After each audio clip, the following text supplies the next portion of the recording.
Assalamualaikum warahmatullahi wabarakatuh. Perkenalkan, saya Adalia Mutia Fridayanti dengan NPM 10060111758 dari Program Studi Statistika Fakultas Matematika dan Ilmu Pengetahuan Alam Universitas Islam Bandung.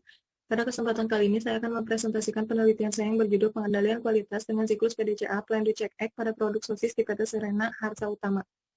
Latar belakang, pengendalian kualitas menjadi salah satu indikator penting dalam mempertahankan usaha, karena melalui program pengendalian kualitas yang mampu mengurangi jumlah produk cacat yang dihasilkan. Pengendalian kualitas dapat didefinisikan sebagai sebuah sistem yang digunakan untuk menjaga tingkatan kualitas pada produk atau jasa dan dilakukan secara terus-menerus hingga mengimplementasikan dari perbaikan karakteristik yang tidak sesuai dengan sebuah standar spesifikasi menurut Mitra tahun 2016. Menurut Firdaus Ahmad Dunia dan Wasila tahun 2012, produk cacat adalah barang yang tidak memenuhi standar produksi karena kesalahan dalam bahan, tenaga kerja, dan mesin, dan harus diproduksi lebih lanjut agar memenuhi standar mutu yang ditentukan, sehingga barang-barang tersebut dapat dijual. Siklus yaitu urutan kegiatan untuk menyelesaikan suatu pekerjaan yang terus-menerus, tidak ada awal dan tidak ada akhir. Dalam suatu siklus terdapat proses di mana urutan suatu pekerjaan yang mempunyai permulaan dan mempunyai tahap akhir dalam pekerjaan yang bersangkutan. Menurut Mursyidi tahun 2010, suatu proses pemecahan masalah 4 langkah iteratif yang umum digunakan dalam pengendalian kualitas disebut PDCA atau dikenal dengan siklus Shouhart. Mengapa disebut siklus Shouhart? Karena ditemukan oleh Walter Shouhart pada tahun 1930. Siklus PDCA pada pelaksanaannya menggunakan bantuan metode lain seperti diagram sebab akibat atau fishbone, dan kemudian ditentukan masalah yang dijadikan sebagai prioritas untuk ditangani terlebih dahulu. Berdasarkan hal tersebut, suatu perusahaan ketika dibangun berbagai tahap harus dilalui seperti perencanaan, pelaksanaan, pengontrolan, dan pengawasan yang tidak luput dari sebuah penjagaan kualitas agar dapat menghasilkan output yang optimal. Tujuan penelitian ini yaitu mengetahui penerapan siklus PDCA dengan pengendalian kualitas produk sosis di PT Serena Harsa Utama. Tinjauan pustaka. Tinjauan pustaka berisi tentang pengertian atau penjelasan dari pengendalian kualitas, check sheet, flowchart, diagram kendali C, diagram Pareto, diagram fishbone, dan siklus PDCA menurut para ahli. Hasil penelitian ini sebagai berikut. Pada penelitian ini, jenis data yang digunakan yaitu data sekunder hasil laporan yang diperoleh dari PT Serena Harsa Utama pada periode Januari sampai Maret 2021. Data tersebut berisi rekapitulasi indikator standar produk. Kemudian data yang digunakan pada penelitian ini ada indikator defect dengan sampel pengamatan sejumlah 2 jenis defect pada produk sosis yang diproduksi oleh PT Serena Harsa Utama, yaitu bubble dan low twist.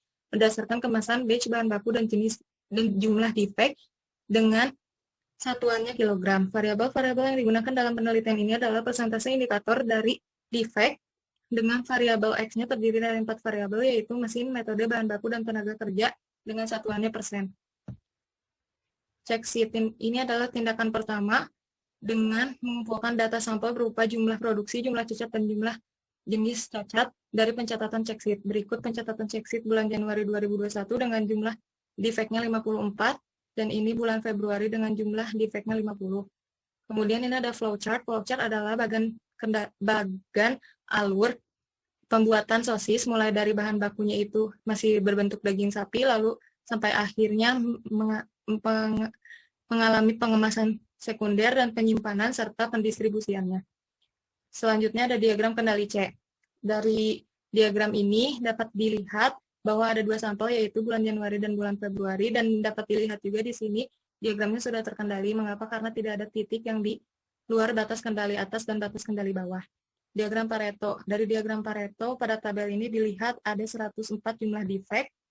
Lalu ketika sudah melalui perhitungan dengan software Minitab, didapat ini. Lalu ada diagram fishbone. Ada 4 faktor yang menyebabkan produk cacat, yaitu main, material, method, dan mesin. Siklus PDCA yaitu Plan Do Check Act.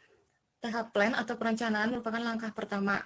Dapat dilihat dari permasalahan yang ada di PT Serena Harsa Utama, maka langkah-langkah yang harus dilakukan yaitu memberi instruksi agar lebih teliti dalam tahapan produksi dan pengaturan mesin dirawat dan dicek dalam periode tertentu, bahan baku utama disortir dengan teliti, dan penyortirannya kalau bisa 2 kali dilakukannya. Lalu ada tahap DU ini dibuat menjadi tabel dengan bantuan metode 5W1H dan diperoleh dari hasil wawancara dengan supervisor bagian produksi di sana.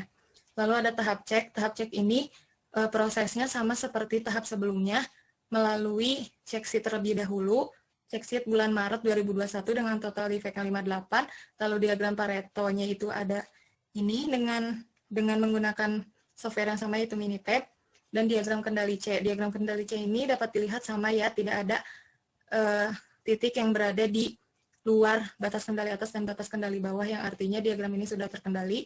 Lalu X, dari seluruh hasil perencanaan, pelaksanaan, dan pengecekan tentu membutuhkan kejelian. Nah, cek ini dapat dilakukan atau tidak tergantung dari dibutuhkannya atau tidaknya gitu. Kalau misalkan masih banyak defect yang terjadi, maka X ini perlu dilakukan dan bisa mulai lagi dari proses plan. Lalu ada kesimpulan, jenis-jenis cacat yang terjadi pada produk sosis adalah bubble, di mana terdapat rongga-rongga pada produk sebesar 34,62% dan lost twist, ukuran panjang pendeknya sosis yang tidak sesuai ketentuan sebesar 65,38%. Berdasarkan siklus PDCA, akar masalah antara lain adalah faktor manusia yaitu karyawan yang kurang teliti, faktor material yaitu bahan bakunya yang dimasukkan tidak sesuai ketentuan, dan faktor mesin yang kurang penjadwalan dan pengecekan mesin secara berkala. Pada kesempatan ini penulis ucapkan terima kasih setinggi-tingginya kepada Dr. Liz Nur Wahidah DRA MSI selaku dosen pembimbing yang telah memberikan saran, kritik, arahan, perhatian, dan motivasi sehingga terselesai penelitian ini. Pada kesempatan ini juga penulis ingin mengucapkan terima kasih kepada seluruh dosen program studi Statistika Universitas Islam Bandung yang telah memberikan ilmu kepada kami. Ungkapan terima kasih juga penulis sampaikan kepada semua pihak yang telah membantu selama ini. Terakhir, penulis mengucapkan terima kasih secara khusus kepada keluarga, terutama kepada mama, papa, dan adik-adik yang senantiasa memberi dukungan, doa, dan semangat yang tidak terbatas untuk penulis. Terima kasih. Wassalamualaikum warahmatullahi wabarakatuh.